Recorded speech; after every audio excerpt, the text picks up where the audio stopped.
Your employees must live those values. Oh yes, and that we can get into in part 2. I have to take a break. I have to stop you there. Well, we need to take a short break, but when we come back, we continue our discussions on what brands are doing to make the world a better place. Don't go away.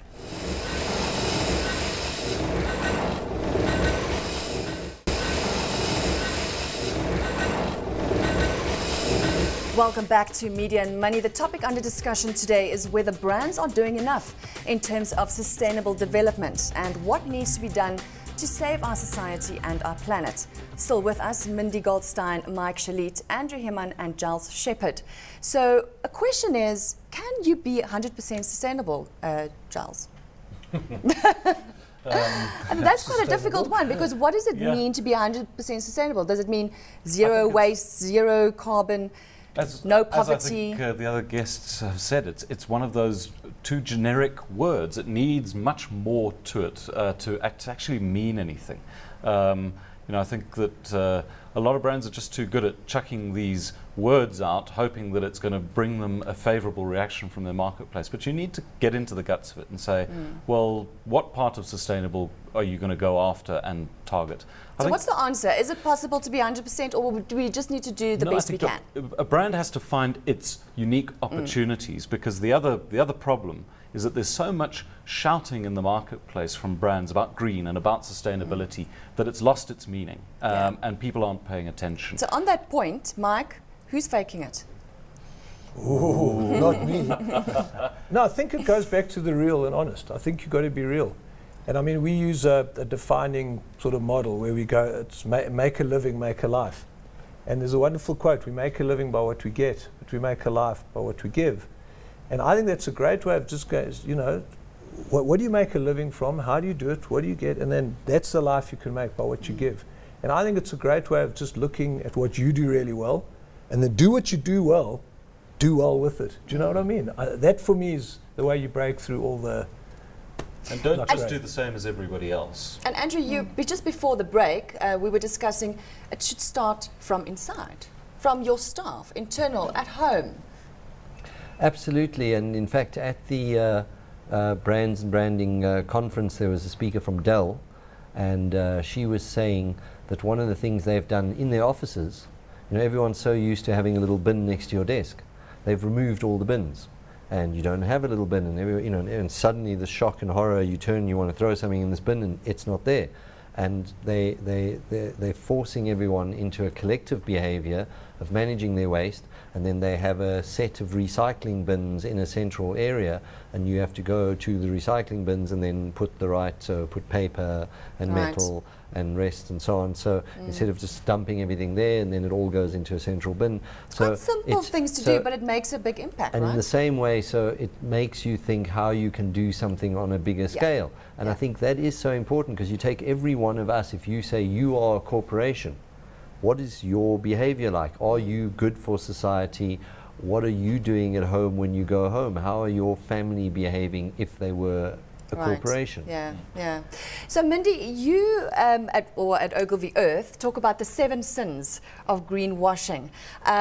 So take us through the 3 common ones that companies fall into. Well, we've actually set up a guide that's about how to avoid greenwashing. So it's about the marketing principles that brands can apply to ensure that they don't fall into that trap. I think some of the more common ones are a lot of the things we've hit on, but number 1 would be honesty and transparency. So making sure that a brand is saying exactly what they're doing, not holding back. Certainly social media, as we talked about, allows that to be. Who investigates whether they are, what they're doing is what they claim to be doing? Sure. I mean, there's tons of watchdog groups that you have to be concerned about, and consumers can find this stuff out. It's very easy.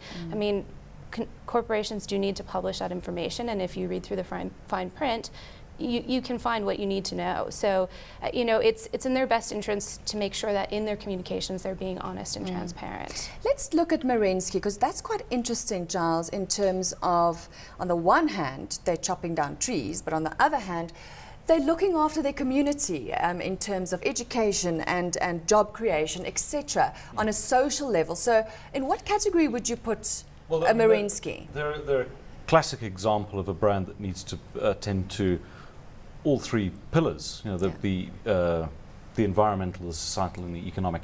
They're the pioneers of sustainable afforestation, which is, plant more than you're taking down and make sure that you're making a long-lasting positive contribution to the environment on that level. Right. But they're a forestry and sawmilling group and a large one. So when they put up a sawmill in a community, they absorb entire communities. They take over towns from an economic and a social perspective, which means they have a moral duty to be involved in that community on a number of levels. So be it education, be it AIDS awareness, and of course they have a micro and a macroeconomic impact, and they must be conscious of that, and they must think about how they are going to morally approach those issues, because one only has to look at the latest global economic meltdown, which was driven by immoral financial practices of large corporations, which cascaded all the way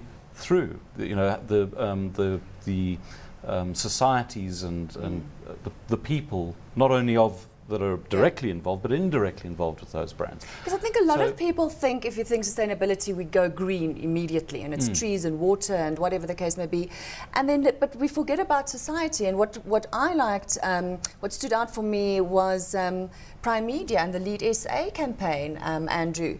Looking at what society can do to protect ourselves and the role of media, which I think is also important. Well, I think it goes back to your question earlier as well, saying who monitors, and that is where the society is very different now to where it was 10 years ago. Right. And again, through social media as well as formal media, there's so Prime Media have created a watchdog system where everyone's a watchdog, and they've provided a telephone number where you can give anonymous calls, and they're looking at all the behavior of local government and social services constantly, and saying, if you see something, report it and we will follow up. So I think that whole Lead SA initiative is about, we can be great, let's do something better, where can we improve ourselves, we have so much opportunity, but they've taken on a role as a watchdog and an informer. And it's working. And that's where you have, so you're at such risk. If you're a corporation, you can't take that risk to say, oh, let's go and claim we're doing things, and in the background we will do something else, because now you're at the position, we even have in our labor law, we have a informer law that protects informants. So if you are in a company and you feel the company is doing something wrong, you can inform on your company with confidential information, and you are protected. Yeah, I mean, I think it's the power of collaboration as well. I mean, what we 100%. find this model, because you all have, there's an idealism here, and I think that's what unites people. Thanks to the World Cup, right? Oh, there's one example. I think it's all on the back of the World Cup that's actually making it successful. And I think that's the power, and you can create brands. So you see now with Shout, the Shout campaign. Yeah. And doing it in a different way, not all doom and gloom. And you can actually inspire people with one of the worst problems we're facing. Absolutely. Give people a voice. Do something about it. And people are actually believing that now, and the power of the digital, the interactive media is allowing us to do it. The social media thing, and I mean, it's such a big thing. Yes, there are watchdogs, but we've developed, brands have developed a very cynical public who will interrogate promises and ideas that are being communicated to them. And when the social media environment is available to them, not only will they find you out if you're talking fibs, but they'll make sure that the word spreads very quickly. And it's an incredibly dangerous thing for a brand to do, to start projecting an idea that isn't completely true and defensible. We're going to have to leave it there, lady and gentlemen. Thank you so much for joining us on Media and Money today. Well, there you have it. A lot of great work is being done to secure our future, but not nearly enough. So let's all take up the challenge and make our world a better place. Well, we always value your input and feedback on the show, so keep those mails coming to media@cnbcafrica.com. And of course, all the videos are available on abndigital.com. Join us again next week for more on the world of media. That's it from me, Jackie Nell. Cheers for now.